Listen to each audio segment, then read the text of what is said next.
Al-Baqarah 274. Alladzina yunfikuna amwalahum bil-laili wan-nahari sirran wa alaniyatan. Orang-orang yang bersedekah di jalan Allah siang dan malam, sirran wa alaniyatan, terang-terangan dan sembunyi-sembunyi. Berarti sedekah itu bisa dijalankan dengan dua cara. Yang pertama terang-terangan, yang kedua sembunyi-sembunyi. Nah, bagaimana teman-teman yang bersedekah sambil membuat konten? Itu terang-terangan. Boleh? Boleh. Sah? Sah. Tidak merusak apapun kecuali ada niat-niat tertentu. Karena begini, terkadang terang-terangan itu perlu dalam suatu kondisi. Untuk apa? Memancing ghirah, semangat, mengajak orang untuk berbuat yang sama. Kan fitrah manusia itu kalau tidak mempengaruhi, dipengaruhi. Ketika manusia dipengaruhi oleh hal-hal yang baik, sehingga manusia itu mengikutinya, maka orang yang membuat konten itu akan mendapatkan pahala orang yang mengikutinya. Inilah yang disebut dengan misi dakwah. Maka ketika membuat konten dengan harapan, niatnya agar banyak orang yang mengikuti kebajikan dan mengikuti kebajikan itu, maka hal itu boleh. Tetapi kalau konten itu niatnya untuk ujub, bangga diri, atau ingin dilihat sebagai seorang dermawan dan lain sebagainya, pasti konten itu bermasalah di hadapan Allah, sebab ada riya yang telah dilakukan kepada Allah. Oleh karenanya, teman-teman, setiap melihat orang yang membuat konten, yang pertama kita berhusnudzan saja, berbaik sangka saja. Mungkin insya Allah hal itu akan bermanfaat untuk mengajak orang mengikuti jejak kebaikan. Yang kedua, kalau konten itu memang niatnya buruk, ya terserah urusan dia dengan Allah. Karena apa? Orang yang niatnya tidak ikhlas atau ingin dipuji orang seperti kayu yang termakan oleh api, tiada tersisa sedikit pun pahala yang dia miliki. Ya, Ustaz, dalam Islam sendiri ini sebaiknya ketika bersedekah mendahulukan siapa sih, Ustaz?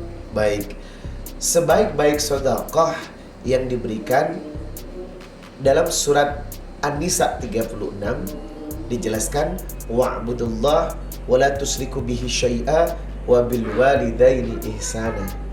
Yang terbaik sedekah diberikan kepada kedua orang tua, wa bidil kurba, kerabat dekat, wal yatama, anak yatim, wal masakin, orang-orang miskin, dan seterusnya. Maka sedekah yang utama adalah orang tua. Terkadang ada orang lebih royal kepada orang lain, tapi kerabat keluarganya, bahkan orang tuanya pun tak menikmati rezeki yang diperoleh oleh anaknya. Oleh karenanya hal ini pasti akan menimbulkan rasa ketersinggungan. Itulah kenapa sebaik-baik sedekah diberikan kepada yang terdekat lebih dahulu. Yang utama adalah orang tua, yang kedua adalah kerabat keluarga kita, setelahnya baru kepada orang lain. Ya, Ustaz, sedekah sendiri ada nggak sih yang tidak diterima oleh Allah Subhanahu wa taala? Ada sedekah yang sia-sia di hadapan Allah. Yang pertama adalah sedekah yang diiringi dengan kata-kata yang menyakitkan. Karena hal ini jelas akan menyakiti orang yang menerima sedekah itu. Jadi sedekah yang diiringi dengan kata-kata yang menyakitkan, maka sedekahnya tidak diterima oleh Allah. Yang kedua adalah sedekah dengan maksud riya atau ujub. Jelas hal ini tidak diterima oleh Allah, sebab innamal a'malu binniyat wa innamal likulli imri'in ma nawa. Segala sesuatu bergantung kepada niat. Niat ini yang akan menghantarkan kita kepada tujuan kita. Nah, yang ketiga, sedekah yang diberikan dengan tujuan ingin menghasilkan sesuatu atau memberi berharap menerima. Jadi memberinya itu karena ada faktor keuntungan yang ingin diraih. Hal ini tidak akan diterima. Sebab apa? Sedekah harus diawali dengan niat yang suci, hati yang bersih. Insya Allah setiap ibadah akan bernilai baik selama hati kita lurus dan bersih. Ada apa juga senyum adalah sedekah, itu maksud apa? Iya, sebenarnya sedekah itu tingkatan iman ya. Dan memang sedekah bermacam-macam. Mulai dari sedekah yang sifatnya muta'addi, yang menguntungkan orang lain, ataupun sedekah yang sifatnya buat diri sendiri. Nah, sedekah yang muta'addi yang paling sederhana itu adalah tabassum, bermuka masam, bermuka manis. Makanya Rasulullah berkata, senyummu untuk saudaramu adalah sedekah. Bermuka manis kepada orang itu adalah sedekah. Karena hal ini akan menimbulkan efek yang baik tentang pribadi dan agama kita. Rasulullah itu dicintai oleh lawan karena faktor yang utama adalah akhlak. Innama bu'istu liutammima sholihat akhlak.